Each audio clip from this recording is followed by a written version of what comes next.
Do you ever feel like you're living a life that isn't quite yours? Like the currents of external validation and the endless digital noise have steered you away from your true north? Are you constantly chasing a sense of peace, a real connection, only to end up adrift in a sea of manufactured desires and fleeting distractions?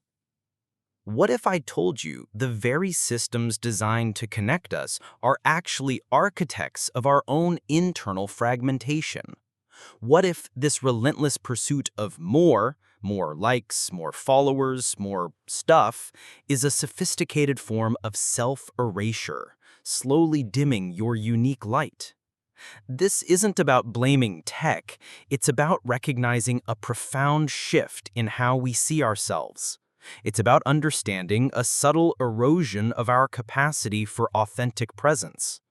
Today, we're going on a journey to reclaim that lost territory, to confront a hidden truth that will recalibrate your inner landscape. We're talking about cognitive sovereignty. Think of it as reclaiming your own mind. Philosophers like Foucault showed us how societal narratives don't just influence us, they create us, defining what's normal, acceptable, even desirable. Cognitive sovereignty is the active, conscious assertion of your right to define your own thoughts, your own values, your own identity, free from the pervasive, often invisible pressures of external conditioning. In our digital age, this isn't academic, it's urgent. The algorithms curating your feeds aren't neutral, they're engineered to snag your attention, often by exploiting your psychological vulnerabilities.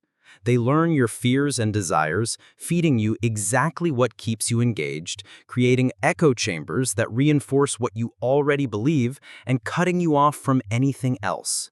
This constant, personalized barrage, combined with the performative nature of social media, breeds perpetual comparison and external dependence. We're outsourcing our sense of self-worth to these systems, diminishing our capacity for independent thought and genuine introspection. The trick is, cognitive sovereignty is both a defense and a cultivation. It's not about rejecting the world, it's about engaging from a place of grounded self-awareness, discerning what resonates with your authentic self and what's just external pressure. The hidden truth?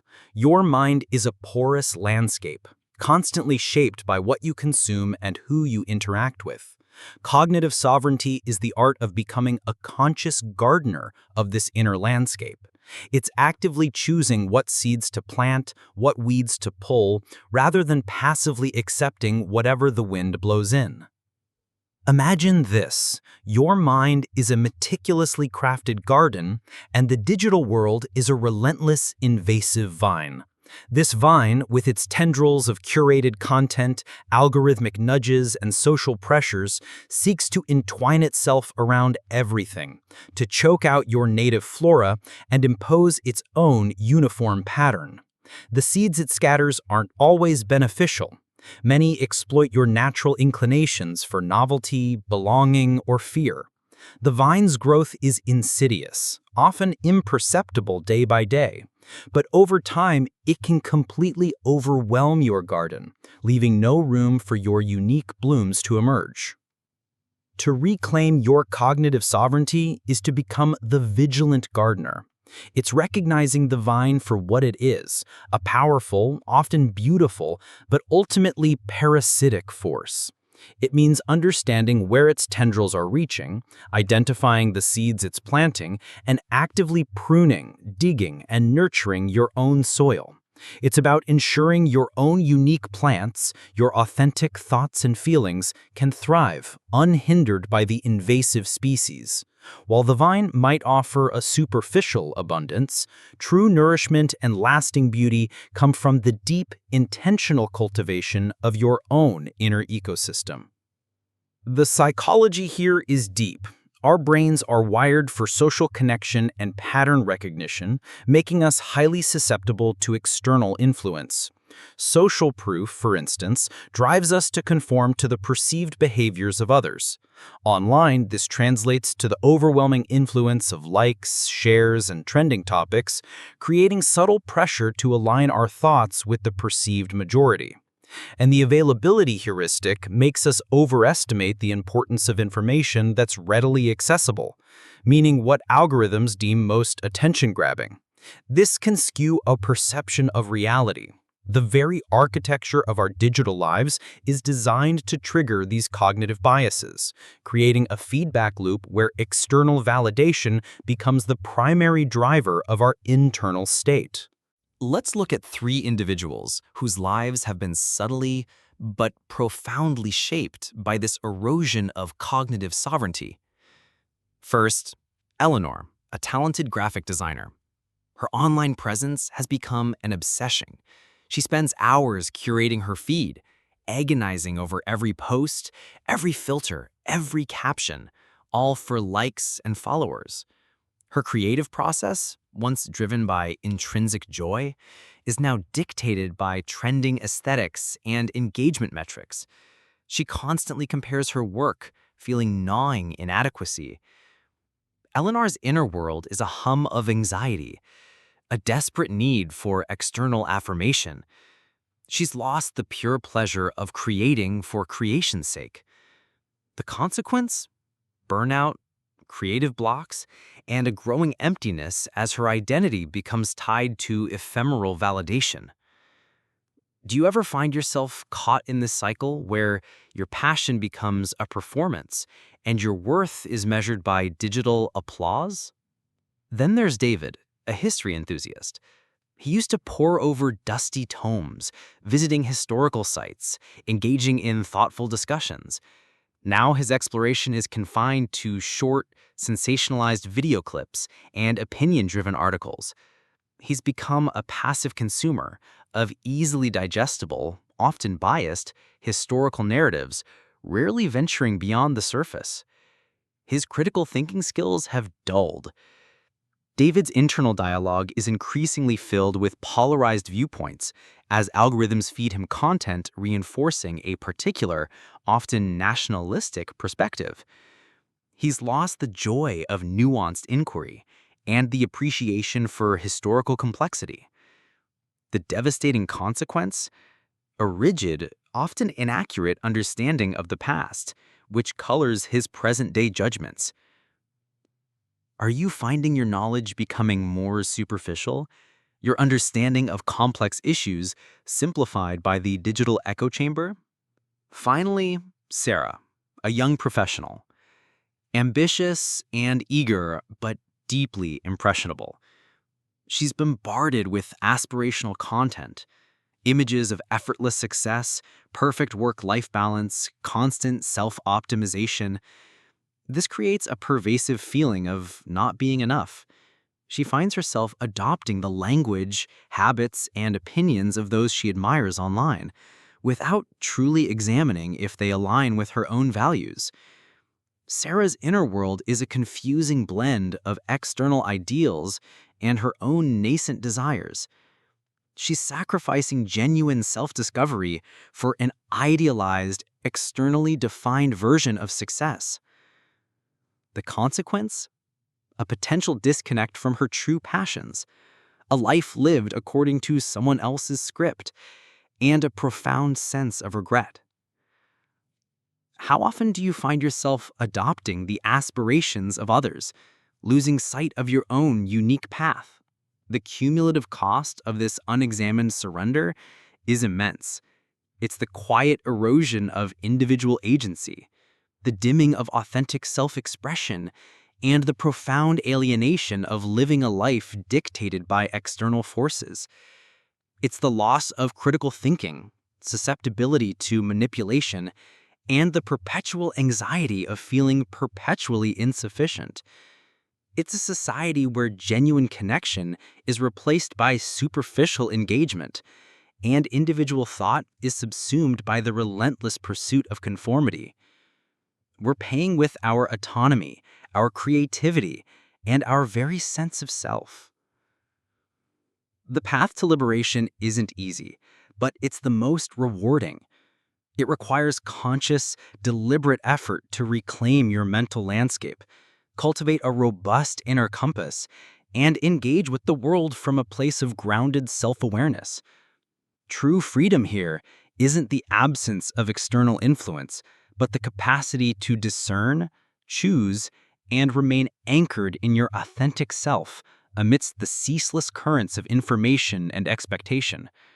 True strength is the quiet resilience to question, to doubt, and to forge your own understanding, even when it deviates from the prevailing narrative. The first practical principle for reclaiming your cognitive sovereignty is conscious consumption. What? Actively monitor and curate the information you allow into your awareness. Why? Your mind is shaped by what you consume. Just as your body thrives on nutritious food, your mental landscape is profoundly impacted by the quality of information. Unconscious consumption leads to passive absorption of external narratives, biases, and emotional triggers, gradually eroding your capacity for independent thought. Conscious consumption empowers you to be an active participant in shaping your own understanding. How? Schedule dedicated digital detox periods daily and weekly. Before engaging with any content, ask, what's the source? What's its intention? Does this align with my values or my pursuit of truth? What emotional response is it trying to elicit? Be ruthless in unfollowing or muting sources that consistently provoke anxiety or inadequacy without offering value. Seek out diverse perspectives, but do so with a critical, discerning mind. Challenge? You'll likely feel initial discomfort, even withdrawal, as you detach from habitual patterns. The urge to revert to familiar content will be strong. The sheer volume of information can feel overwhelming, making it tempting to let the algorithms decide. The second principle is intentional reflection. What? Dedicate regular time to introspective thought, free from external stimuli. Why? Reflection is the fertile ground where genuine understanding and self-awareness take root. In a world that constantly demands our attention outward, we neglect the inner world where our true selves reside. Without reflection, our thoughts become reactive, our decisions impulsive, and our sense of self fragmented. Reflection allows us to process experiences, integrate information, and clarify our values, thereby strengthening your cognitive sovereignty. How? Establish a daily or weekly ritual. This could be journaling, meditation, a quiet walk, or simply sitting in silence. Ask yourself open-ended questions, like what did I learn? What challenged me? What brought me joy? What are my core values, and how did my actions reflect them? Pay attention to your internal states, your emotions, your physical sensations, and try to understand their origins without judgment.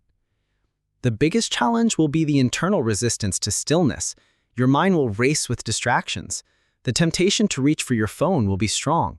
You may also encounter uncomfortable truths about yourself, which can be difficult to confront.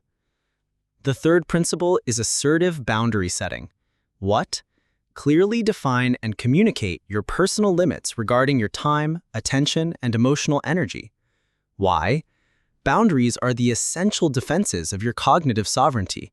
They protect your inner space from unwarranted intrusion and manipulation, ensuring your energy is directed towards what truly matters. Without them, you become an open vessel, susceptible to demands and expectations, leading to overwhelm and a diminished sense of self-control. How? Identify areas where your boundaries are weakest. This might include responding to emails immediately or engaging in every social media conversation. Practice saying no, gracefully but firmly.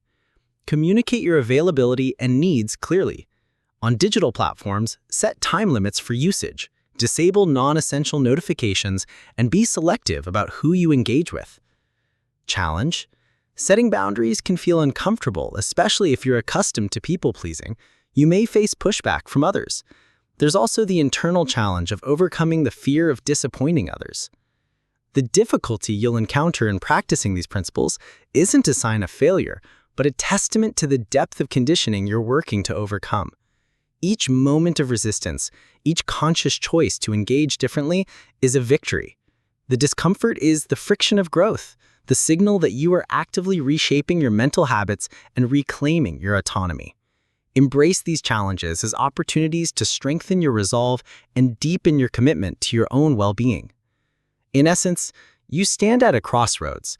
The path of unexamined consumption leads to a life dictated by external forces, a muted existence where your own voice struggles to be heard. The path of conscious cultivation, however, offers the profound reward of self-authorship, of a life lived with intention, clarity, and authentic connection. You have the power to choose which narrative defines your reality. You have the capacity to become the sovereign architect of your own inner world. What hidden narratives are you ready to shed, and what authentic truths are you ready to embrace?